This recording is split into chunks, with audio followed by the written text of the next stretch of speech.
Mucha gente jugó al ajedrez sin reloj durante siglos, pero esa incertidumbre de no saber cuándo acabará una partida y sobre todo la malicia de algunos jugadores que pensaban sus movimientos durante horas cuando sabían que su posición era mala, propició el invento del reloj de ajedrez.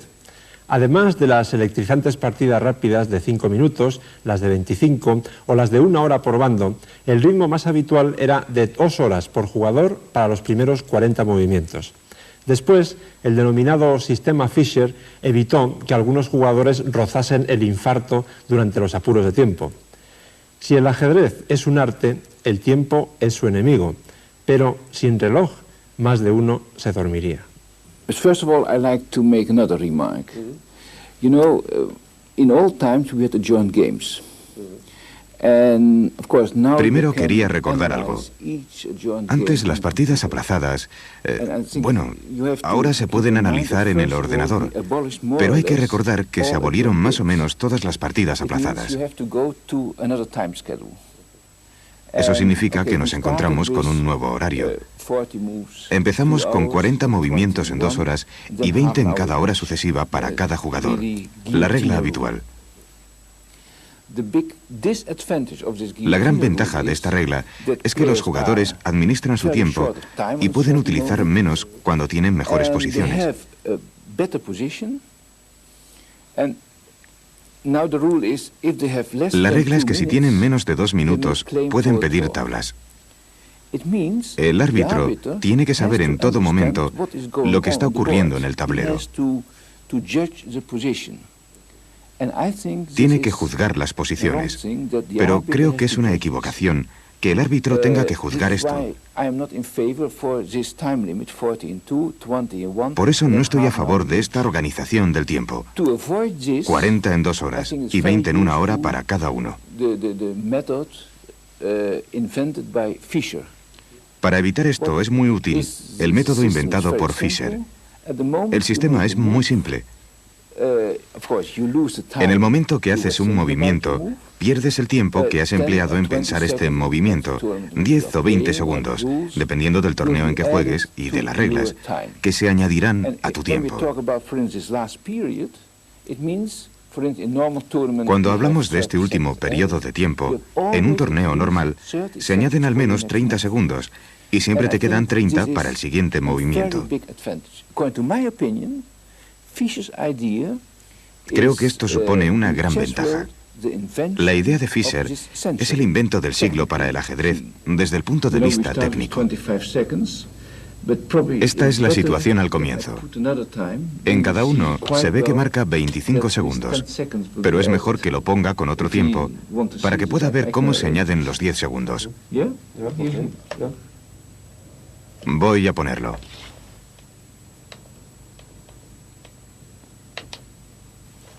Ahora puede verlo. 5 minutos y 10 segundos en un lado y 3 minutos y 22 segundos en el otro.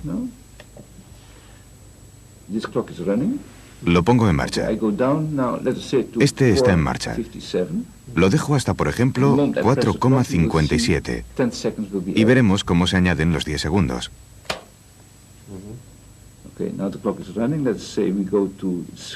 Y ahora aquí lo dejamos hasta 3,12. Entonces aprieto y vemos los 10 segundos añadidos. Sin embargo, el sistema de Fischer nos impediría ver finales de partida tan emocionantes como este.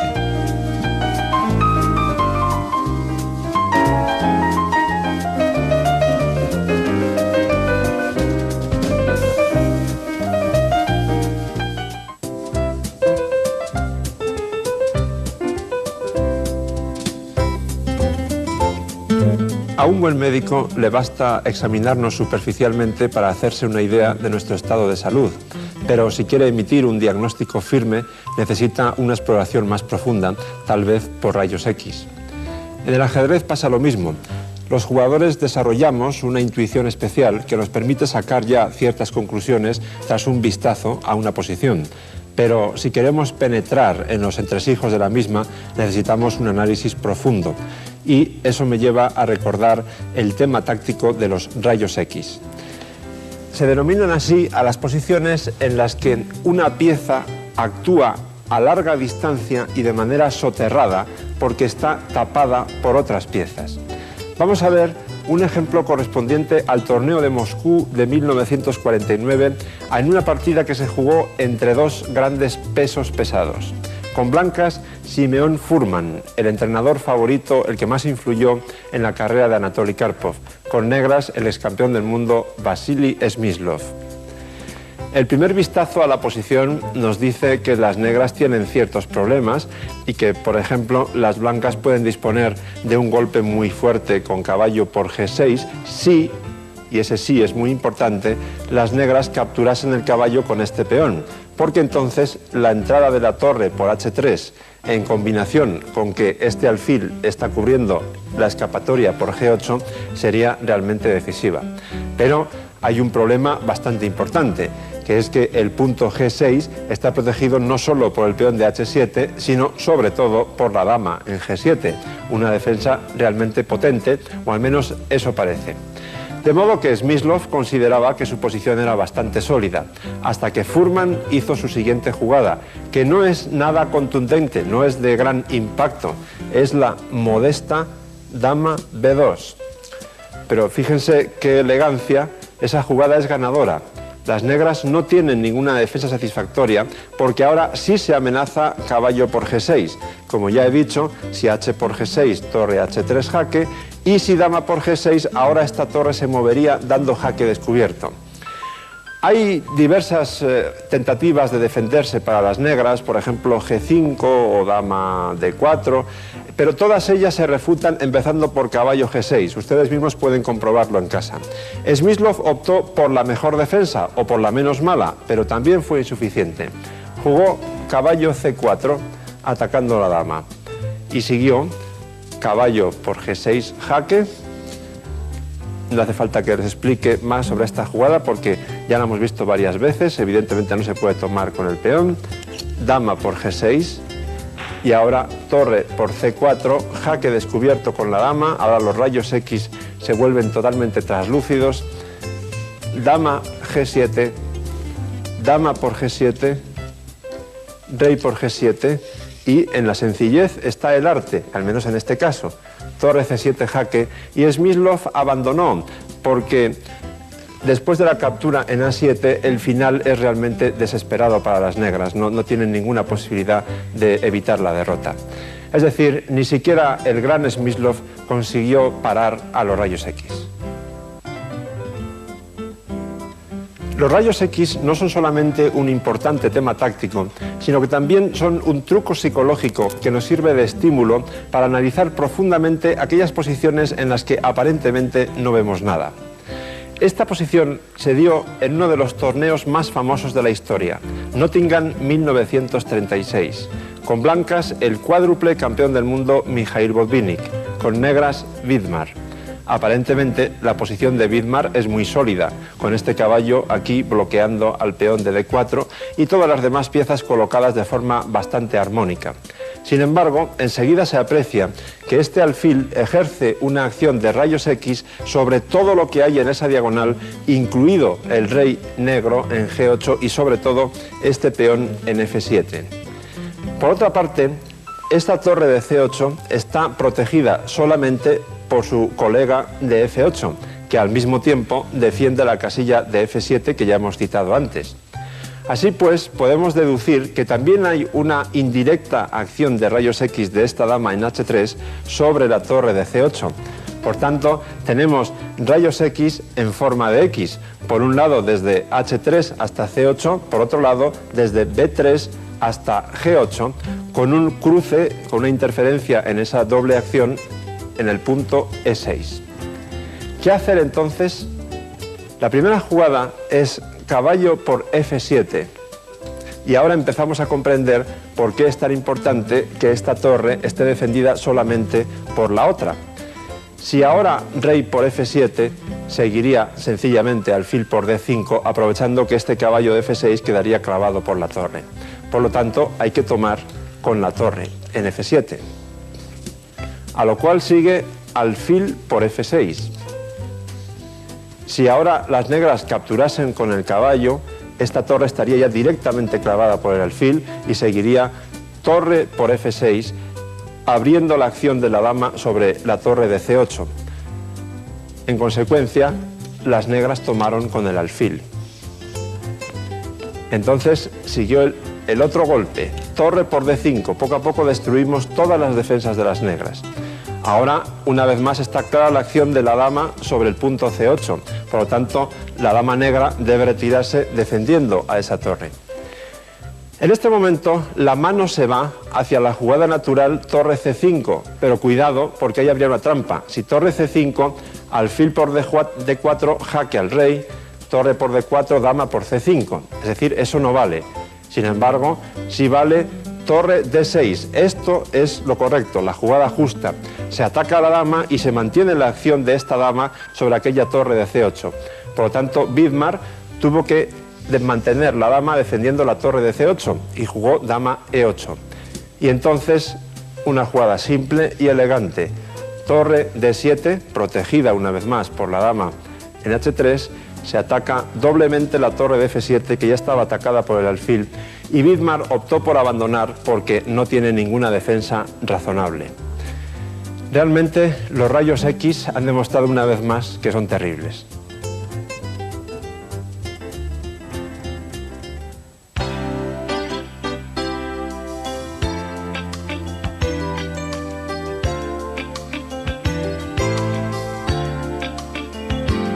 Garry Kasparov, soviético. Cuando tenía 9 años, su madre dijo que le haría campeón del mundo. Fue el más joven, a los 22, y se convirtió en un símbolo de la perestroika. Rebelde hasta el extremo, representa a las fuerzas de la naturaleza sobre un tablero de ajedrez. Creo que mi estilo se puede considerar como una combinación de distintos jugadores. Creo que podríamos hablar de Alyoshin, Tal y Fischer. Si se fija en la descripción que hice de ellos, pues entonces entenderá en qué me diferencio de Karpov. Es una diferencia enorme y muy profunda. Creo que he iniciado una nueva era del ajedrez profesional. Y no quiero que me malinterpreten cuando digo era. Es que el ajedrez está cambiando tan rápidamente que, bueno, Spassky fue una era y Fischer también. Igualmente Karpov y yo mismo representamos otra era. El ajedrez hoy en día es un juego extraordinariamente dinámico que está cambiando muy deprisa. La nueva generación le da cada vez más importancia a las aperturas.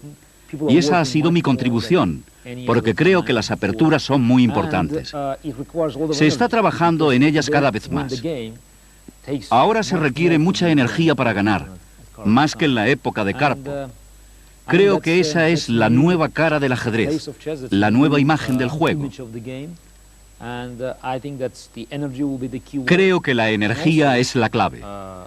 También los ordenadores y la informática en general harán que el juego requiera más precisión, más agudeza. Y me siento muy orgulloso de haber tomado parte en este gran cambio. Creo que no necesita descripción. Todo el mundo sabe quién es Kasparov. Kasparov es uno de los mejores jugadores de la historia. Sin duda.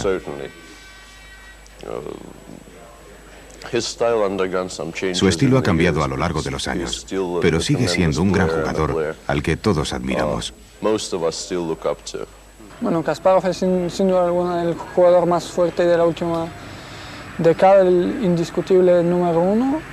Ha ganado un montón de torneos, ha demostrado que es un gran trabajador, sobre todo, ha aportado mucho para el ajedrez, o sea, su nivel de preparación es muy, yo creo que por encima de todos los demás, y es un gran profesional, sobre todo. Le admiro porque él lo tiene todo, como talento, fuerza mental, física, todo. Yo creo que todo es un jugador muy completo. Es muy bueno, es genial. Uno de los mejores de la historia del ajedrez. No sé qué decir. Es muy bueno.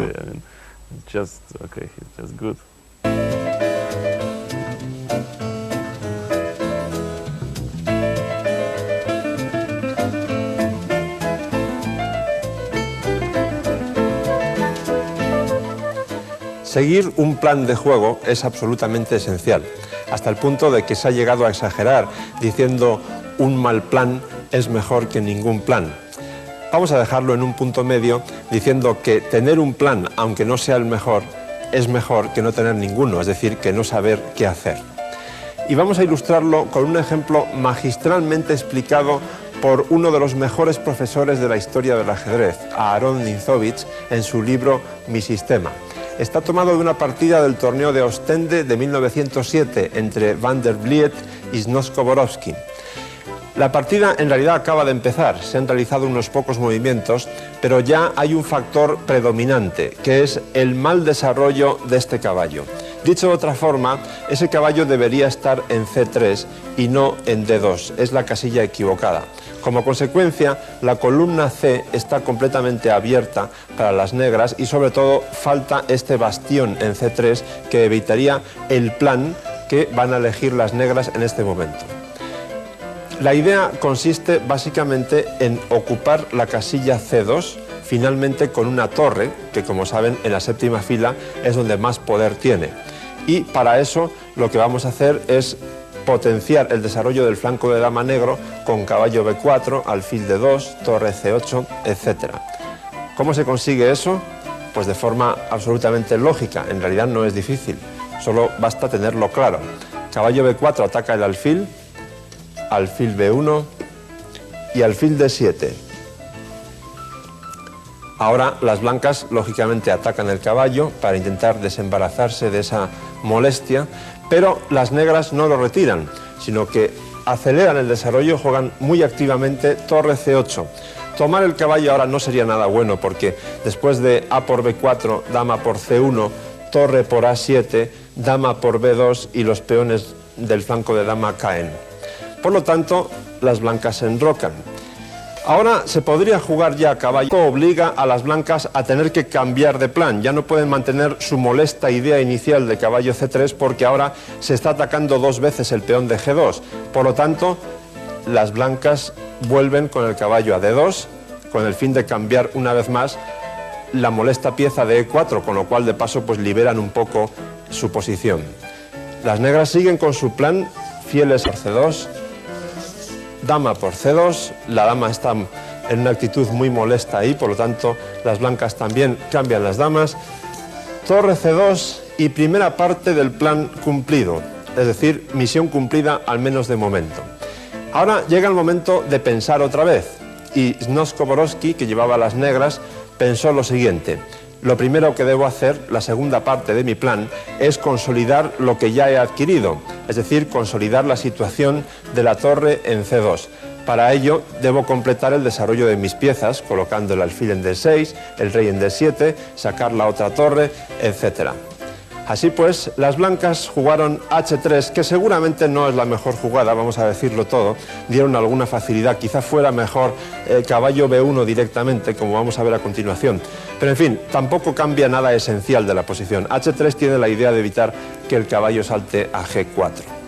Entonces sigue alfil D6, y ahora sí, caballo B1, con la clara intención de llevarlo a C3, que es donde tendría que haber estado desde el principio, y de paso dejar esta torre encerrada. Como eso sería un inconveniente muy grave para los planes de las negras, por supuesto hay que intercalar esta jugada que evita caballo C3. En consecuencia, las blancas intentan quitar a ese molesto caballo de ahí con el otro, y las negras apoyan a su centinela de E4 con el alfil para de hecho cambiar de centinela. Caballo por E4, alfil por E4, y esto obliga a las blancas a tener que cambiar de plan. Ya no pueden mantener su molesta idea inicial de caballo C3 porque ahora se está atacando dos veces el peón de G2. Por lo tanto, las blancas vuelven con el caballo a D2 con el fin de cambiar una vez más la molesta pieza de E4, con lo cual de paso pues liberan un poco su posición. Las negras siguen con su plan, fieles a las ideas que han concebido con rey D7, con la idea clara de sacar la otra torre. Caballo por E4 y D por E4. Está clarísimo que todo marcha viento en popa para las negras. Tienen la torre en C2, el dominio de la séptima fila es absoluto y además ahora eso va a estar consolidado por la otra torre en C8, con lo cual ya no se puede expulsar a la torre de C2. Es el momento de establecer la tercera y última parte del plan. Hay que perfeccionar, consolidar aún más el dominio de la columna C colocando las dos torres, eso lo ve todo el mundo, pero el factor realmente esencial, lo que va a decidir la partida, es la incursión de este rey por las casillas blancas por el flanco de dama. Ese es el plan, la última fase que establecen las negras. Las blancas juegan ahora torre B1. La idea es seguir con B4 y alfil B2 para desatascar un poco la constreñidísima posición que tienen. Las negras evidentemente doblan las torres. B4, penetran con la otra torre, que es la parte negativa de esa idea de las blancas. Ahora no se puede jugar directamente alfil B2 porque seguiría torre B3 atacando dos veces ese alfil de B2 y al final cae el peón de A3. Hay que preceder esa jugada con rey F1, cosa que las negras aprovechan para seguir con su plan. De hecho, a este rey ya no lo detiene nadie. Ahora sí, alfil B2 y contra torre B3, torre E2. Las blancas consiguen un pequeño alivio en la posición al cambiar un par de torres, pero en realidad ya es demasiado tarde para todo, porque torre por E2, rey por E2, fíjense cómo entra este monarca. Va como un obús hasta el flanco de dama, hasta la casilla A4. Rey D2, rey A4, y ahora las blancas no tienen nada mejor que hacer que esperar. El rey no puede seguir acercándose porque este peón quedaría colgando, así que hacen una jugada de espera, rey E2, pero esa en realidad fue la última de la partida, porque después de A5 las blancas no tienen absolutamente nada que hacer. El procedimiento, si la partida siguiese, sería muy sencillo. Después de B por A, las negras van tomando los dos peones del flanco de dama y al final se quedan con este pasado y la partida está completamente decidida. Debo matizar, para no engañarles, que en las partidas, digamos, normales, las que ustedes juegan, raramente podrán tener un plan tan claro, tan rectilíneo como en esta. Pero he elegido esta porque demuestra muy bien la satisfacción que da jugar al ajedrez sabiendo en todo momento lo que uno tiene que hacer.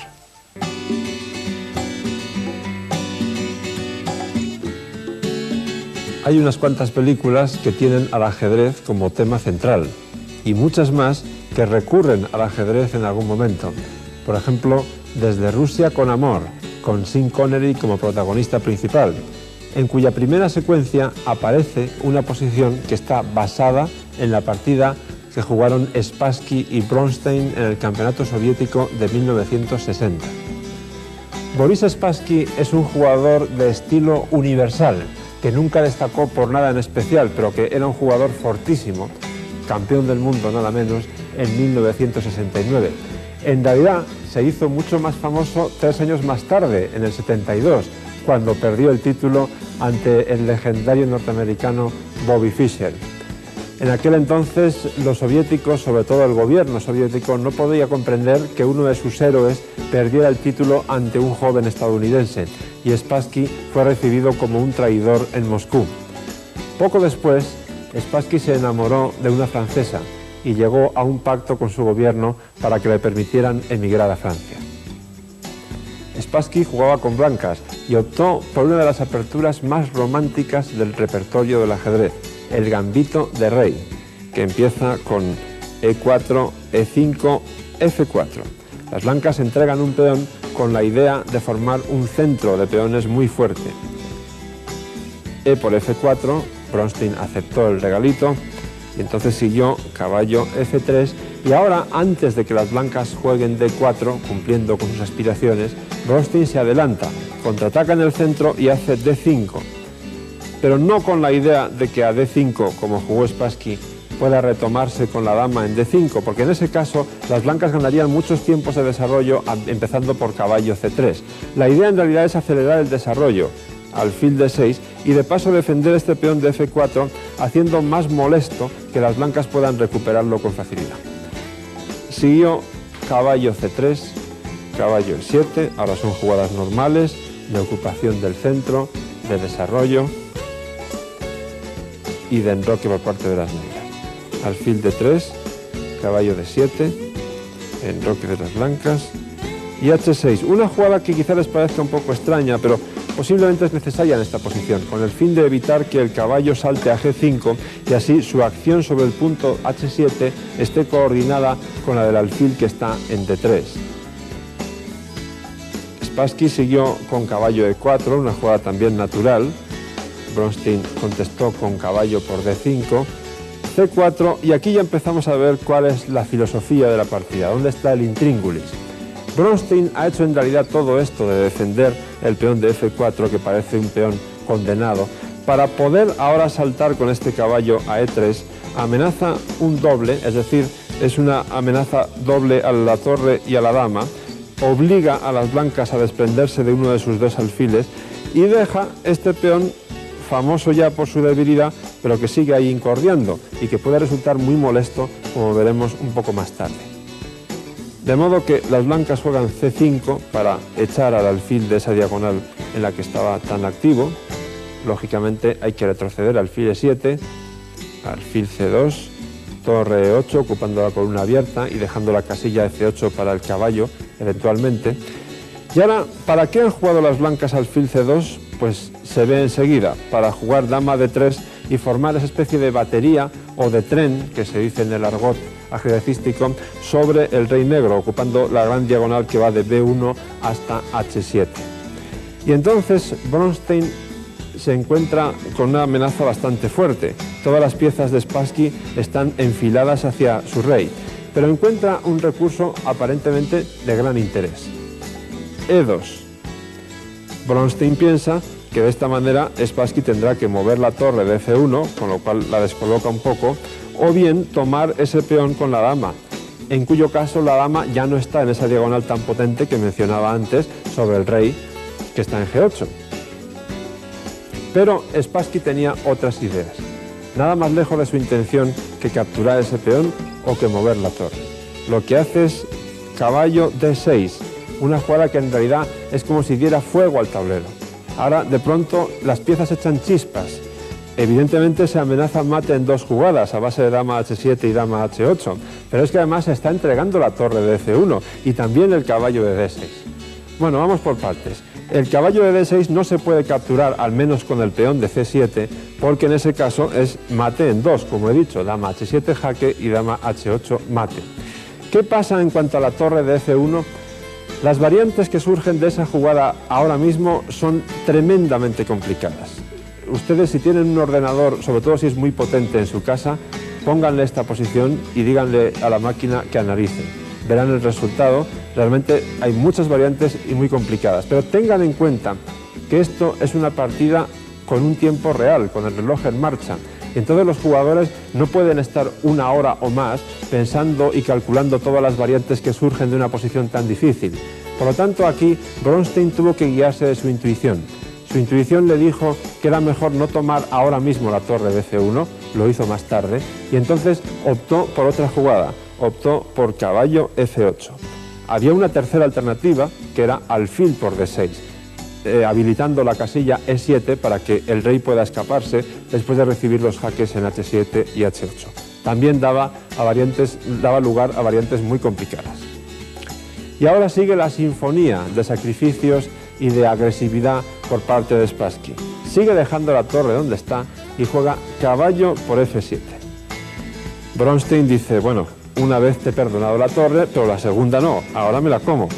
E por F1 jaque, torre por F1 y el ataque, como pueden ver, sigue a pesar de las entregas de material. Las amenazas son muy grandes, todas las piezas blancas están bien coordinadas contra el rey negro. Así que Bronstein decide soltar lastre y juega alfil F5 con idea de atraer a la dama a esa casilla, dama F5, y entonces proponer el cambio de damas con dama D7. Por supuesto, Spassky no quiere ni oír hablar de cambiar las damas, está atacando, no le interesa cambiar su pieza más potente. Retrocede con la dama a F4, pero el ataque sigue siendo vigente y realmente muy fuerte. Bronstein se defiende como puede, alfil F6 para dejar al caballo indefenso en F7, pero el otro caballo ahora salta a E5 defendiendo a su colega y presionando todavía más. Dama E7 y alfil B3. Como ven, aquí hay un fuego cruzado, todas las piezas blancas amenazan al rey. Realmente es muy difícil defender este tipo de posiciones. Hay que seguir soltando lastre, hay que eliminar alguna de las piezas atacantes, por eso Bronstein juega alfil por E5. Pero caballo por E5 es jaque descubierto. Y después de rey H7, dama E4 jaque, cayó el telón, porque las negras no tienen ninguna defensa aceptable. Como pueden ver, G6 es francamente muy mala, porque las blancas tienen varias jugadas que les dan una enorme ventaja, y rey H8, si cabe, es todavía peor, porque lleva a un mate forzado, que empezaría con torre por F8 jaque, dama por F8, caballo G6 jaque, única respuesta rey H7, caballo por F8 jaque, única rey H8 porque era jaque doble, y dama H7 jaque mate. Desde Rusia, con amor, con un profundo amor por el ajedrez, Boris Spassky nos dejó esta joya para la historia.